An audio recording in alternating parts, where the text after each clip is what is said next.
I would like you to imagine sitting in a room looking up at a tiled ceiling. And you notice that one tile is missing, just one. What would you concentrate your vision on? What would you look at the most? The answer, of course, is the missing tile. Now, that's fine for ceilings. In fact, it's actually good because we can replace a ceiling's missing tile and once again have a perfect ceiling. Ceilings, after all, can be perfect. But this doesn't apply to life. Most of what is missing in our lives, or what we think is missing, cannot be replaced. Unlike a ceiling, life can never be made perfect. For that reason, concentrating on the missing tiles in your life is a big problem. Let me give you the example that taught me this great lesson about what I call the missing tile syndrome. A bald man once said to me, "You know, Dennis, whenever I walk into a room with people, all I see is hair." When I heard this, I immediately realized that in this regard, this man sees the world completely differently from how I do. Because I have all my hair. When I walk into a room, I don't even notice hair. It's not a missing tile for me. But for this person, hair is what he sees. This applies in some way to everyone.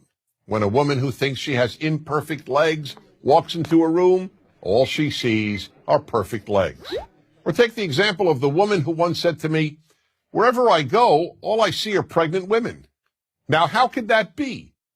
The vast majority of women, even those young enough to be pregnant, are not pregnant at any given time. But that was all she saw because she wanted to get pregnant and wasn't able to. Her missing tile was not having a child. That's the way human nature is. We focus on what's missing in our lives.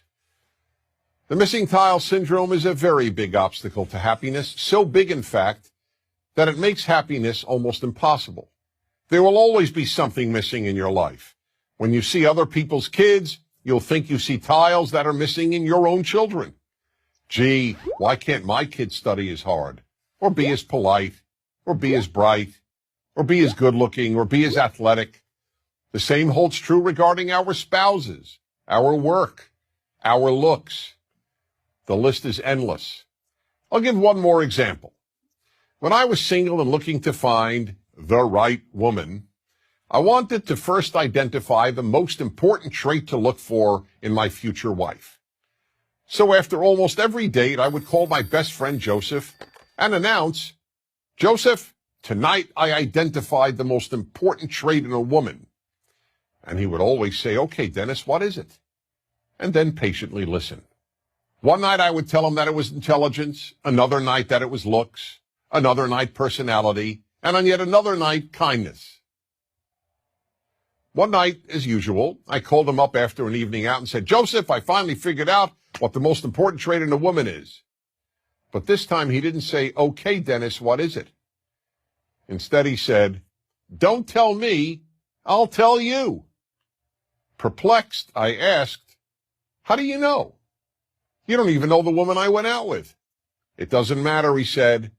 "Whatever trait tonight's woman was missing, that's the one you decided is the most important trait in a woman." I could say nothing. He was right. Whatever that night's date was missing is what I would declare the most important trait in a woman.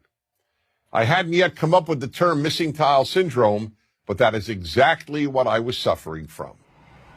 That's the way we play tricks on ourselves and undermine our happiness, by concentrating on the missing tiles every one of us has. So we really have a simple choice. Do we focus on the rest of the ceiling, on all the tiles we do have, or do we focus on the ones we're missing?